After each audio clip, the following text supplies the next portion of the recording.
What are some of the creepiest declassified documents made available to the public? Story 1. Sweden had a compulsory sterilization program running from 1935 to 1979. It was state-sanctioned and given without consent, sometimes without the people knowing they were being sterilized. The three main reasons for these sterilizations were health concerns for the mother, eugenic, not wanting to pass on mental illness or any form of handicap, social, antisocial people, criminals, drunks, etc. In other words, anyone who didn't conform properly and was considered unfit to raise children. Story 2. Jeffrey Dahmer's full confession. A couple of 100 pages of pure madness. Necrophilia, dismemberment, skinning, lobotomy, body part preservation, cannibalism. Dahmer became pretty close to his interrogating detectives, Dennis Murphy and Patrick Kennedy, and provided a lot of detail to them. A lot of it in a pretty candid, offhand manner. It's incredibly hard to find Dahmer's confession online without it being behind a paywall, but it is in the public domain. Dahmer was caught just after I had read Silence of the Lambs. A central plot point of the book is that they catch a serial killer by profiling him. One of their tenets, proved correct in the book, is that the guy must have his own relatively isolated house to himself, or he couldn't get away with what he was doing. Then Dahmer is busted after years of living in an apartment building where everybody complained about the smell of rotting meat, and where the police actually brought his victims back to him. Story 3. The CIA was working on a heart attack gun back in the 1960s to the 1970s. It started off as a conspiracy theory, but gained enough momentum nationwide that it forced the US government's hand, and they finally admitted the theory was mostly accurate. Short version, they never had a fully functional heart attack gun, but they did have a nearly working prototype. The idea was that it would have a very small projectile that would be laced with a chemical that would induce a heart attack, and leave a hole smaller than the one left behind by a syringe. While they never had a fully working version, they did have a prototype, but abandoned the project once they more or less had to admit the conspiracy was mostly true. I find this to be among the creepiest and scariest things declassified by the government, simply because of the consequences of them admitting to having been working on such a weapon. If they were working on it that far back, they probably have something working by now, or the tech was rolled into another project at least. We can't even dream just what the US intelligence/military is truly capable of. They've had trillions every year for decades, and we see very little of what comes from all that R&D. It's really scary to think about just how far ahead their tech really is. Story 4. Project 1794. Top secret program with the US Air Force working on a Canadian aeronautics company to build a supersonic flying saucer-like aircraft that would be able to simultaneously wage psychological war on our Cold War enemies, as well as physical war. It was also designed to be a bomber. The project was scrapped when they figured out that not only would it be too expensive to build enormous flying discs, but also that crafts of that shape were near impossible to fly at supersonic speed. Story 5. The case of Hisashi Ouchi. He was a Japanese nuclear power plant worker who was exposed to a lot of radiation, which left him looking like a Fallout ghoul. They kept him alive for 3 months even though he was in a lot of pain. His heart even stopped 3 times in an hour, but they kept on resuscitating him. I don't know much about it, but it is interesting to read about. Story 6. Operation LAC 1957 to 1958. The U.S. Army sprayed zinc cadmium sulfide in primary African American areas of St. Louis to test the dispersion of geographic range of bio or chem attacks. It's considered a probable human carcinogen. The Pentagon maintains to this day that no one got ill from it, but residents and leaders of St. Louis speak differently. This only got widespread exposure after Missouri's 2 senators demanded the declassification of the project about 10 years ago. Story 7. A man named Joseph McMoneagle claimed that he had an unusual talent known as remote viewing, where he had the ability to see the world through another person's eyes at any physical place and any place in time. The CIA ran a test on him in 1984 where they tried to discredit his ability. They gave him a piece of paper with coordinates and a date and time written on it and told him to tell what he saw. The catch was, the coordinates were on Mars, and the date was 1,000,000 years in the past. However, to their surprise, when McMoneagle began to describe what he saw, he described unfamiliar landscape, and said that he viewed a civilization in dire state. He then went on to describe complex infrastructure spanning the strange landscape, such as roads, aqueducts, channels, and pyramids. He described the entities that he saw as tall, shadowed figures. and it appeared that their situation was critical and on the brink of apocalypse. The CIA declassified the entire transcript, which can be read by anyone online. Story 8. Pretty much anything related to Marie Curie. She discovered radium, coining the term radioactivity, and suffered greatly for it. There's lots of documentation on how horribly she died, including her own testimony to the first-hand experience of radiation poisoning. Story 9. The Central Intelligence Agency, CIA, and Department of Defense have long histories of involvement with Hollywood media, from sponsorships and to direct consultations. Alford 2017, Redmond 2017. A declassified memo titled "The Motion Picture as a Weapon of Psychological Warfare" from the CIA's persecutor, the Office of Strategic Services, OSS 1947, stated its main objective was to exploit the potentialities of the motion picture as a weapon of psychological warfare for the United States, P1. It went on to detail potentialities relating to influencing thoughts, behaviors, and attitudes, providing extensive recommendations to coordinate with the film industry in the interest of psychological warfare. Story 10. Soviet Union's Cannibal Island. In the 1930s, the Soviet government decided to send thousands of undesirables to a swampy river island called Nazino with nothing to survive on but bags of flour. People tried mixing the flour with river water, and this resulted in outbreaks of dysentery. Eventually, people started eating corpses and later on killing other people for food. There was no leaving the island, since the guards would shoot you if you tried. Eventually, the settlement was dissolved, and the 2,800-plus survivors were sent to smaller settlements upstream. All of this was kept secret by the government until 1988, when the Glasnost policy was introduced and the details were made public. Story 11.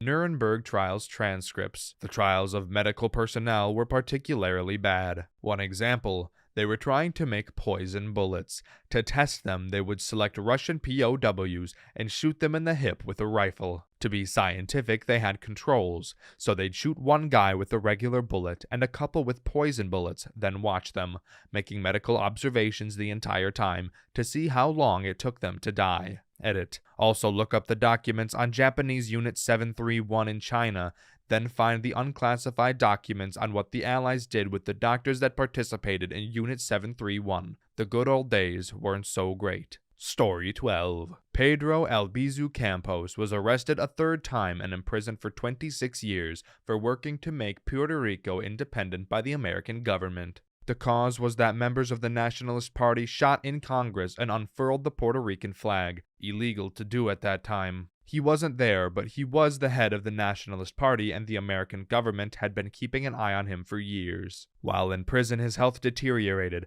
and he said that they were using radiation to kill him in his cells. No one believed him until folders used by the American government to keep tabs on the Puerto Rican people were declassified in the late 90s. There it was found that they were using radiation to kill him, and him, being as smart as he was, tried to slow the poisoning slowly by covering himself with wet towels, giving the nickname King of the Towels by his jailers. That's just one of the many crimes Americans have done against the Puerto Rican people, all public now when these documents were declassified. Story 13. I'll just throw in a couple for you. Project MK Ultra. To summarize, you know Stranger Things. Basically, this is the main inspiration for that. Alternatively, you could compare it to Deadpool's origins, human experimentation to find superpowers. Yeah. Chernobyl could have been stopped, also this page. Flaws in the construction were known about. By extension, various smaller nuclear accidents in the USSR didn't get revealed to the public,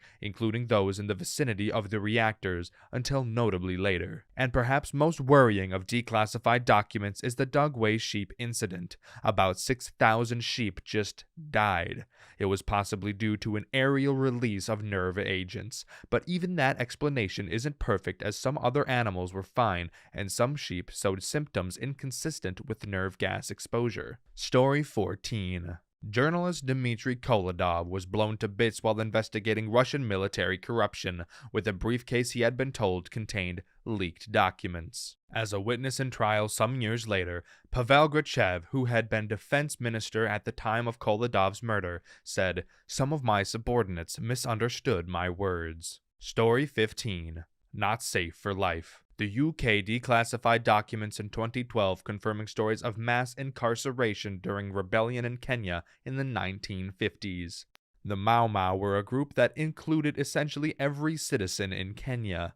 Personal accounts from Kenyans depicted widespread torture and massacre by UK officials to get Kenyans to denounce the Mau Mau. Possibly one of the most brutal accounts of torture I heard was a story from a man describing how he was held down while UK officials sodomized him with a stick to force sand inside of him. Pretty dark and fucked up shit. After some time, the UK decolonized Kenya and put into powers that denied the events ever occurred and denounced the Mau Mau. The world saw a peaceful transition to an independent country. Story 16. Recently, the U.S. declassified that the Gulf of Tonkin incident that incited our involvement in the Vietnam War was completely falsified and that American forces were never actually fired upon. This was the triggering event that led to thousands upon thousands of lives being lost, and it was a bold-faced lie to manipulate the American people by a corrupt government. This was the same time frame where college protesters to the war were shot and killed for opposing it. The government made up a war and killed people who didn't want to follow the lies like the brain-dead war machine it wanted them to be a part of. Just a side note about that as well, the man behind the Gulf of Tonkin incident was Jim Morrison, of The Doors' father. In fact, a lot of the famous musicians and individuals in the hippie movement at that time had fathers that were high-ranking military or involved with government. Kind of weird. Story 17. The East German Stasi Files. Files from Communist Germany's notorious secret police have been available to the public since 1992.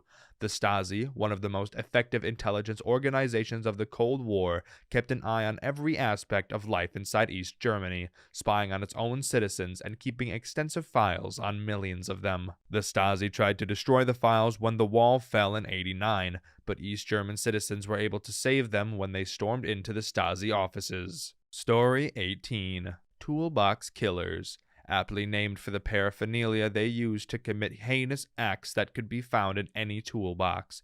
I won't list their names. Their sobriquet is sufficient to identify them, but their victims were Shirley Lynette Ledford, Jackie Doris Gilman, Jacqueline Leah Lamp, Andrea Joy Hall, and Lucinda Lynn Schaefer. They were all subjected to protracted torture, mutilation of the bodies and genitals.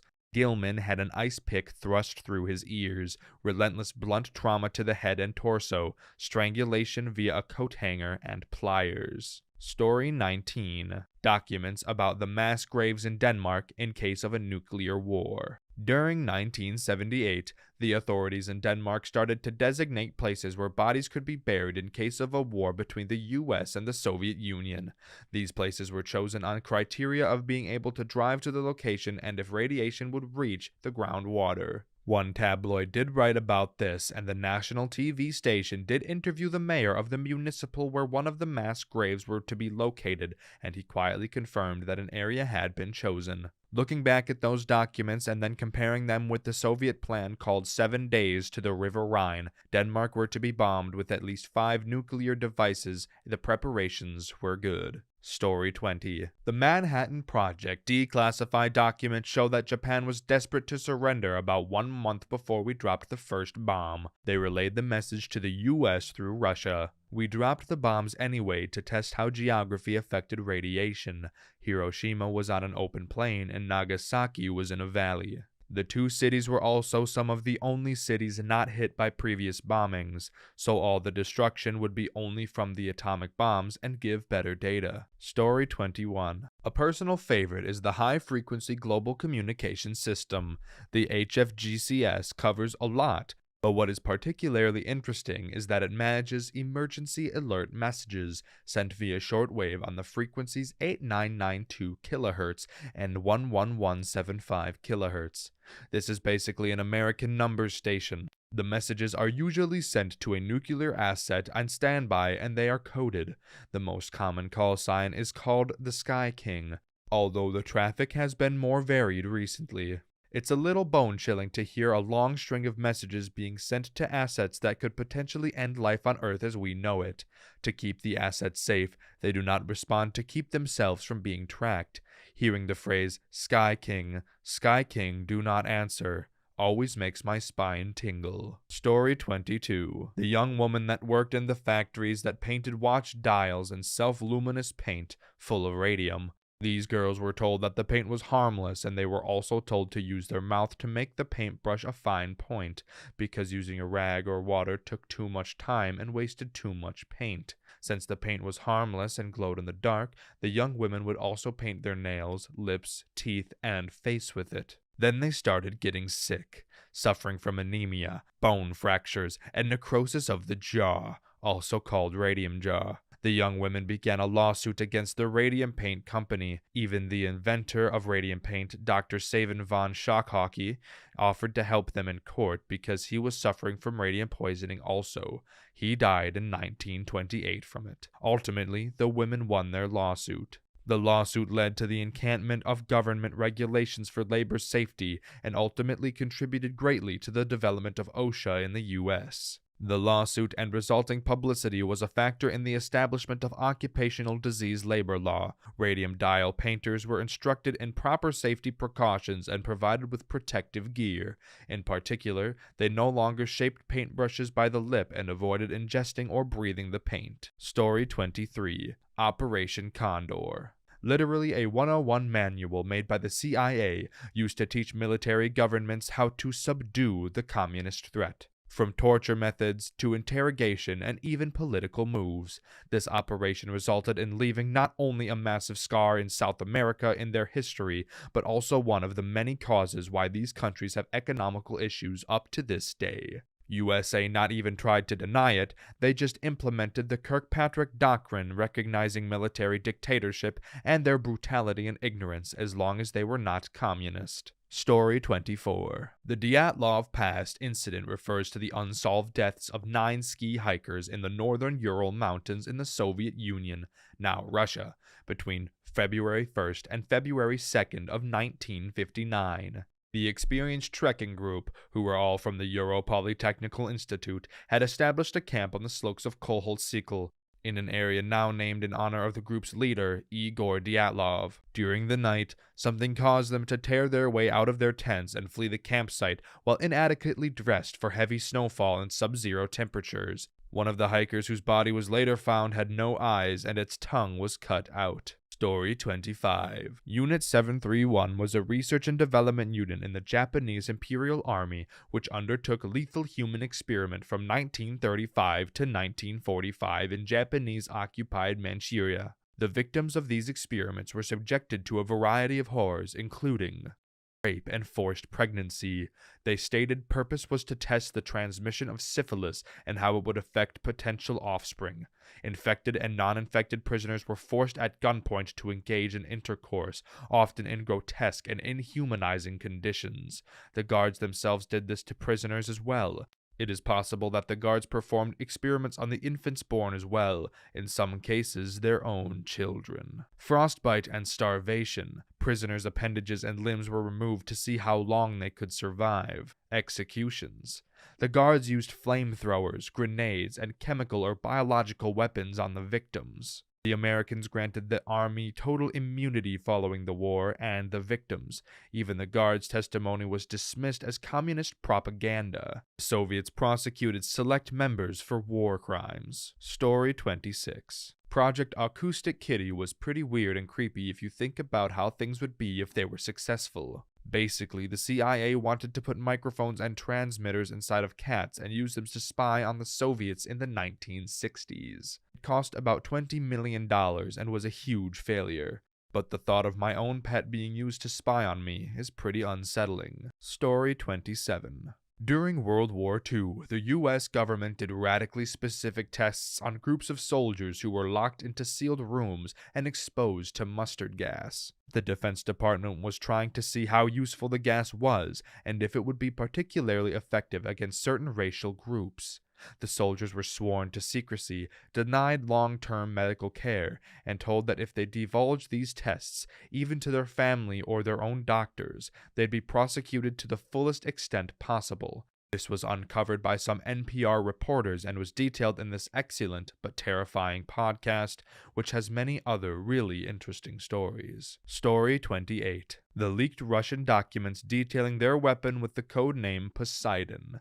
A well-earned name, mind you. It's a torpedo with a 200 megaton payload, 4 times more than the largest nuke ever detonated, which when detonated, produces a highly radioactive tsunami wave that's 1,500 feet tall and supposedly could wipe out all life within 1,000 miles of the detonation. There currently is no way to defend against it that we know of. The Russians have 30 of these. The only major American city that the Russians couldn't destroy is Minneapolis, but their other 7,000 nukes could take care of that. Story 29. Previous king of the UK, Edward VII, visited Germany in 1937 and had a personal tour of the work camps led by Hitler himself. He plotted with Germany to be reinstated on the throne to replace his brother George VI, who was king at the time. The royal family denied all knowledge and hid the evidence until they were one day released when the documents were found by someone who worked at the archive where they were kept. Story 30. The Tuam babies in Ireland. Unwed mothers had their children taken at birth, and they were either illegally adopted by rich American couples, or they were more or less neglected until they died and put in massive graves. This was sadly only about 60 years ago.